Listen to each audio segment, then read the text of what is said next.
What's wild about this isn't just that a high-profile charity gala got stopped mid-flow. It's that the moment it all came apart involved a child's tears, a brother's decision to shut everything down, and a public setting that was supposed to project unity and purpose. William didn't just walk away from an awkward scene, he halted the entire event after what people close to the situation described as Meghan's outburst left Princess Charlotte visibly upset. And once you sit with that for a second, the surface story starts to look smaller than what it reveals. Because in this family, when a child's distress becomes the turning point, the real question is never only about one heated exchange, it's about respect, hierarchy, who gets protected, and who still operates as if the old rules of restraint don't fully apply.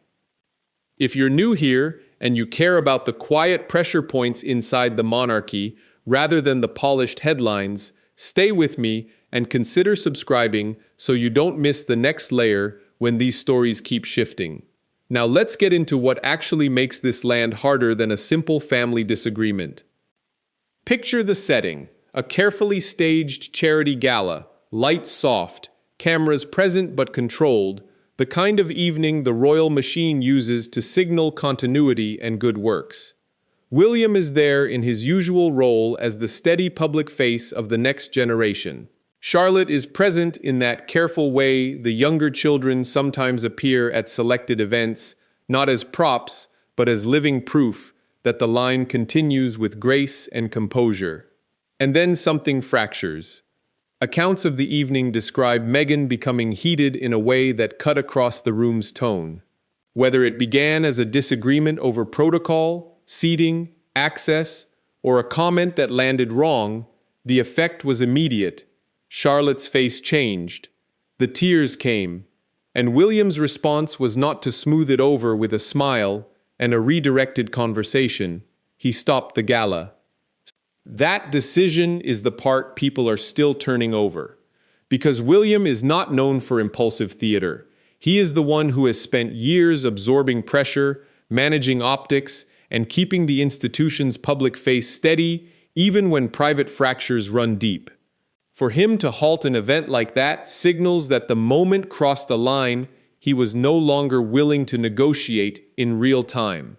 The child's distress became the non-negotiable. And once that happens in front of staff, guests, and the quiet machinery that records every royal appearance, the evening is no longer about charity. It becomes about protection, authority, and the limits of access. Here's the thing that makes this more than a one-night story. Charlotte is not just any child in that room. She is the daughter of the future king, part of the direct line that the institution is already shaping for the decades ahead. When she becomes the emotional center of a public fracture involving Meghan, the symbolism is heavy, whether anyone intends it or not. Bloodline versus marriage in presence. Direct responsibility versus residual tension from earlier years. The protective instinct of a father who has watched the cost of public life on his own children and decided in that moment that the show could wait. People who follow these dynamics closely know the history that sits underneath. The years of strain between William and Harry, the public interviews, the books, the carefully worded statements that never fully closed the gap. Meghan's relationship with the wider family has long been framed, fairly or not, through questions of belonging, expectation, and the difference between being welcomed and being centered. In the monarchy's internal logic, centrality is not the same as presence. You can be related by marriage, you can attend events, you can still carry residual friction from earlier chapters, but when that friction reaches a child of the direct line in a public setting, the hierarchy reasserts itself fast. William's choice to halt the gala is being read by many as more than a father's reaction. It is being read as a quiet assertion of where the protective priority sits. The event could have continued with polite distance. Apologies could have been murmured. The evening could have been salvaged for the cameras. Instead, the decision was to stop. That tells you something about the temperature of the room and about William's current threshold. He has spent a long stretch of time modeling duty over drama. When he chooses drama's interruption over polished continuity, the interruption itself becomes the message.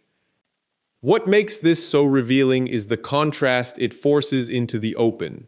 On one side, you have the public face of modern monarchy: charity work, accessibility, the careful inclusion of younger generations, so the institution feels living rather than frozen.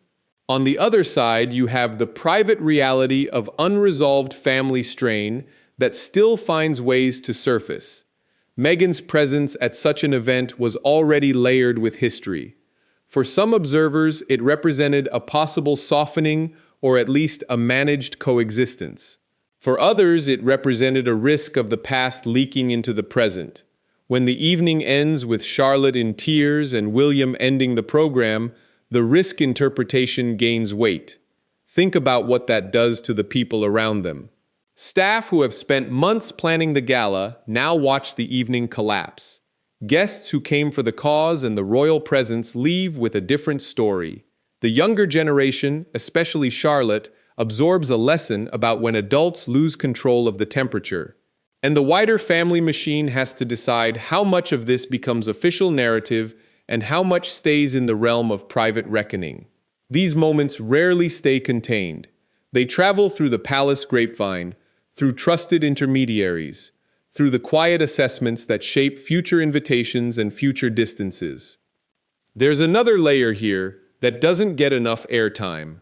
William has been positioning himself for years as the one who will carry the institution forward with a tighter, more deliberate style. Less sprawl, more focus. Less tolerance for chaos that distracts from the core work. Halting a gala after his daughter's distress fits that pattern more cleanly than people might admit. It is not soft, it is not purely emotional. It is a boundary. And boundaries, in a family where image and duty have always been intertwined, carry institutional weight even when they look personal. Meghan's role in the story is being interpreted through the familiar lens of outsider friction meeting insider protection. Whether the outburst was a sharp word, a raised voice, a disagreement that escalated past the polite register expected in that setting, the impact is what landed. Charlotte's tears became the visible evidence that the moment had gone too far. In a family that has long prized composure as a form of service, visible distress in a child of the direct line is not a small thing. It becomes a data point about the cost of certain interactions. Some will argue this is overreading a difficult evening. Families argue, children cry, events get interrupted. That is true in ordinary life. But the monarchy is not ordinary life. Every public appearance is also a performance of continuity. Every decision about who is centered and who is managed is also a signal about the future shape of the institution. When William chooses to stop rather than smooth, he is signaling that certain lines of protection now sit above the requirement to keep the evening moving. That is a shift in emphasis, even if it is temporary.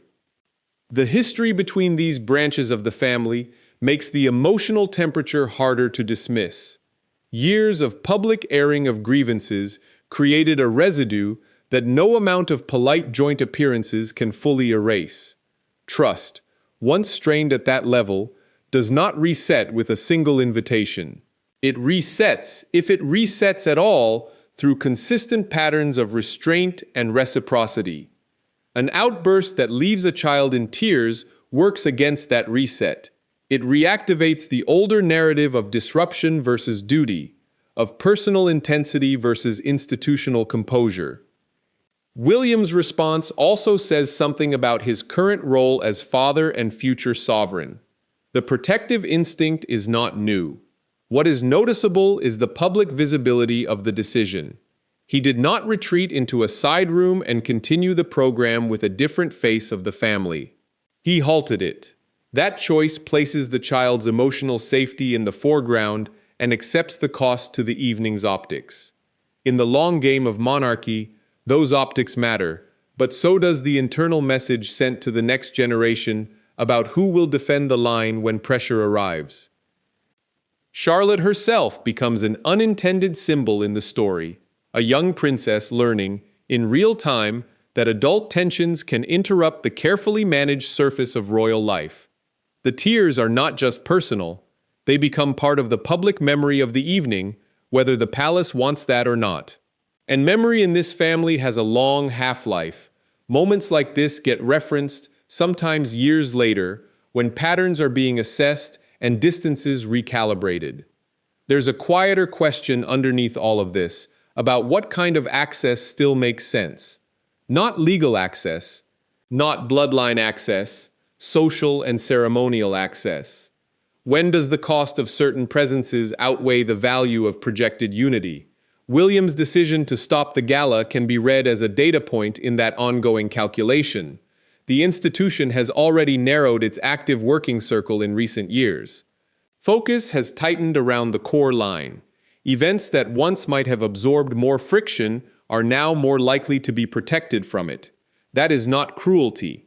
It is strategy under pressure. The emotional framing of the evening also matters. Charity galas are designed to feel purposeful and warm. They are meant to showcase the monarchy's continuing relevance through service. When the warmth fractures and the purpose gets interrupted by family tension, the contrast is sharp. Image versus reality. The public script versus the private temperature. That contrast is what keeps stories like this circulating long after the lights go down. People close to the situation have described the aftermath as tense and tightly managed. Statements, if any emerge, will be minimal. The palace prefers understatement when the alternative is feeding the cycle. But understatement does not erase the fact that the evening ended early and that a child's distress was the pivot point. Those facts travel. They shape the quiet conversations that determine future calendars and future distances. What this reveals about the larger family dynamic is not a sudden rupture. It is a confirmation of existing fault lines. Loyalty in this system has always been tested against the requirements of the institution. Respect is measured not only by words, but by the ability to keep personal intensity from spilling into the protected spaces of the next generation. When that ability falters, the response from the center tends to be swift and protective. William's halt of the gala fits that pattern. Looking ahead, the implications sit in the space between public continuity and private recalibration. Will future joint appearances become rarer or more tightly controlled? Will the protective priority around the Wales children become even more explicit? Will the residual tension between the brothers and their households continue to surface in unexpected rooms? None of those questions have clean answers yet. What is clear is that an evening that was supposed to project shared purpose instead projected a boundary. The monarchy has always lived in the tension between human family and institutional machine. Moments like this force that tension into the light for a brief time. A child's tears, a father's decision, an event stopped. The surface story is dramatic enough. The deeper story is about who the institution is already organizing itself to protect and what kind of friction it is less willing to absorb in public. And that is why this lands harder than a single difficult evening. It is not only about Meghan's outburst or Charlotte's tears or William's choice to end the program.